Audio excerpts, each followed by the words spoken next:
Another important week in the race for the White House. The Democratic National Convention kicks off tomorrow in Chicago. LA's Mayor Karen Bass is among the speakers who will be taking the stage. ABC's Christian Cordero outside United Center and joins us live with a preview of what we can expect. Hi, Christian.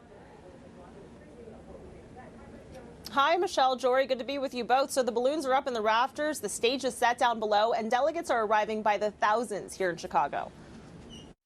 It's an event that takes years to plan, and this year, with a last-minute change in plans, Vice President Kamala Harris and running mate Minnesota Governor Tim Walz are traveling through Pennsylvania en route to the Democratic National Convention. The vast majority of us have so much more in common than what separates us. That's what this campaign is about. Yes, it is about winning, and we will win.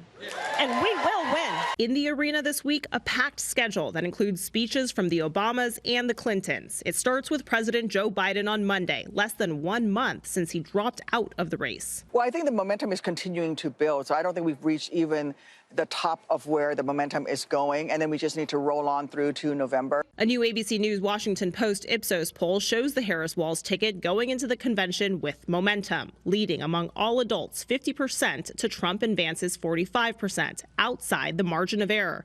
Vance today shrugged it off on Fox News. We can't worry about polls. We have to run through the finish line and encourage everybody to get out there and vote. Trump still has the upper hand on issues related to immigration. And according to the same poll, Trump leads Harris by 9 points in trust to handle the economy and inflation.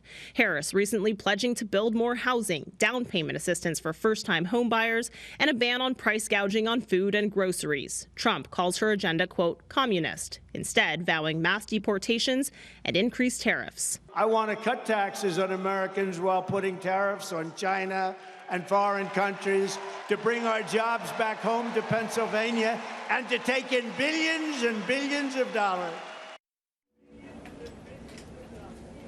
Trump and Vance plan to counter everything that's happening here in Chicago with several events in battleground states, including Arizona, North Carolina, and nearby Wisconsin. Jory, Michelle, back to you. Yeah, trying to blunt whatever momentum another convention can get for them. Christian, security always tight at these events, I think even more so after the assassination attempt of former President Trump last month. And we know there is a demonstration going on in Chicago right now. So how is the DNC preparing for those protests related to the ongoing conflict in the Middle East?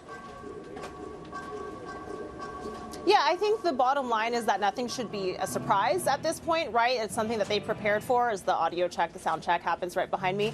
I think we have live looks right now of the protest that's happening downtown Chicago. There's a few hundred people by certain estimations that are marching right now. And then there are a couple of really big protests planned throughout the week. We'll see what the turnout is for that, but officials insist that they are prepared to keep everyone safe, including those protesters. Hello, I'm Mark Brown. Get more great ABC7 content by clicking the subscribe button for our YouTube channel, and download the ABC7 Los Angeles streaming app on Fire TV, Android TV, Apple TV, and Roku to watch on your TV.